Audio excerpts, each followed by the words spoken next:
আসসালামু আলাইকুম। আজকে আপনাদের সাথে শেয়ার করব কীভাবে খুব সহজে সিঙ্গারা বানানো যায়।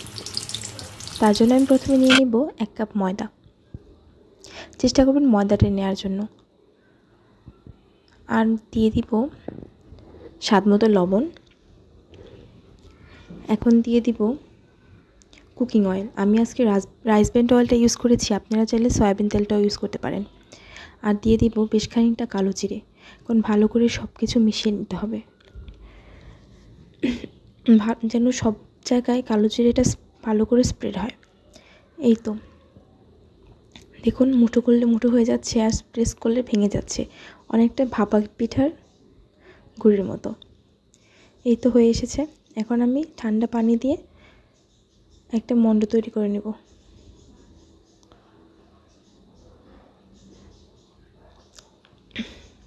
খুব বেশি নরমও হবে না, খুব বেশি শক্তও হবে না, ঠিক এই তো এরকম। এখন আমি এটাকে 30 মিনিটের জন্য রেস্টে রেখে দেব।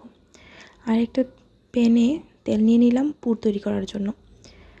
তেলটা গরম হওয়ার পর দিয়ে দিলাম 1 টেবিল চামচ পাঁচফোড়ন।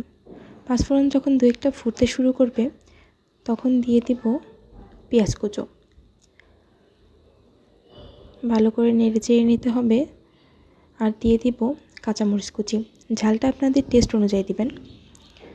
পেঁয়াজটা যখন ব্রাউন কালার হয়ে আসবে তখন দিয়ে দিব আদা রসুন পেস্ট। আদা রসুনটা তেলের মধ্যে একটু ভাজতে হবে যাতে করে কাঁচা স্মেলটা চলে যায়। এখন দিয়ে দিলাম পানি। তেলের মধ্যে হলুদ মরিচ দিলে পুড়ে যায়, তাই আমি আগে পানি দিয়ে নিলাম। দিয়ে দিলাম লবণ, হলুদ মরিচের গুঁড়ো আর গরম মশলা গুঁড়ো। এখন ভালো করে নেড়ে চেড়ে কষিয়ে নিতে হবে। যখন তেল ছেড়ে আসবে তখন দিয়ে দিব আগে থেকে সিদ্ধ করা আলু, মটরশুঁটি আর গাজর। ভালো করে কষিয়ে পুরটা তৈরি করে নিব। খুব বেশি পানি দেওয়া যাবে না, যেহেতু আগে থেকে সিদ্ধ করা। এই তো প্রায় হয়ে এসেছে। ভালো করে নেড়ে দিতে হবে যাতে পোড়া না লেগে যায়। আপনারা চাইলে এর মধ্যে কাঁচা বাদাম অ্যাড করতে পারেন। দিয়ে দিলাম জিরার গুঁড়ো আর ধনিয়া পাতা। এই তো অলমোস্ট রেডি। এখন নেড়ে চেড়ে নামিয়ে নেব। এখন আগে থেকে রেডি করা ময়দার ডোটা বেলে নেব আর চাকুর সাহায্যে এটাকে 8টা ভাগ করে নেব। তো দেখুন, এইভাবে সিঙ্গারা বানালে আপনারা খুব সহজে সিঙ্গারা বানাতে পারবেন। 2 মিনিটে অলমোস্ট 8টা রেডি হয়ে যাবে। এই তো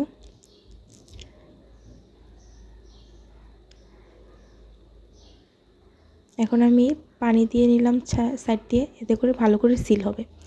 এই তো পুর দিয়ে দিলাম। আর ভাঁজটা আপনারা একটু খেয়াল করুন, খুব ইজি। এই তো হাতের সাহায্যে 2 পাশ চেপে লাগিয়ে দেব।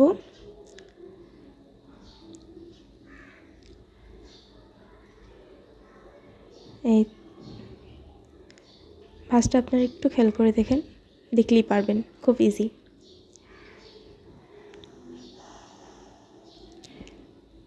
এই তো দেখুন কত তাড়াতাড়ি রেডি হয়ে গেল পারফেক্ট সিঙ্গারা। এভাবে আমি সবগুলো সিঙ্গারা বানিয়ে নেব। একটু চেপে চেপে সিল করে দিবেন, তাহলে ফেটে যাবে।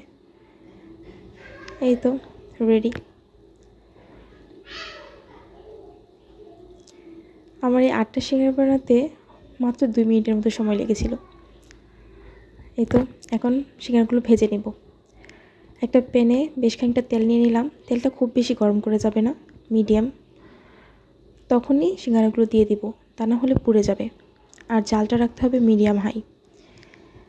এই তো এক পাশ হয়ে গেলে আরেক পাশ উল্টে দিতে হবে। সিঙ্গারাটা হতে অলমোস্ট 5 থেকে 6 মিনিটের মতো সময় লাগে, খুব বেশি সময় লাগে না। দেখুন অলমোস্ট হয়ে এসেছে। আরেকটু উল্টে দিলাম। এই তো অলমোস্ট ডান। দেখুন দেখতে কতটা লোভনীয় হয়েছে, আর অনেক বেশি ক্রিস্পিও হয়েছিল। একদম পারফেক্ট, দোকানের চাইতেও ভালো। এই তো রেডি টু সার্ভ। আমার রেসিপি ভালো লাগলে অবশ্যই আপনারা বাসায় ট্রাই করবেন। আল্লাহ হাফেজ।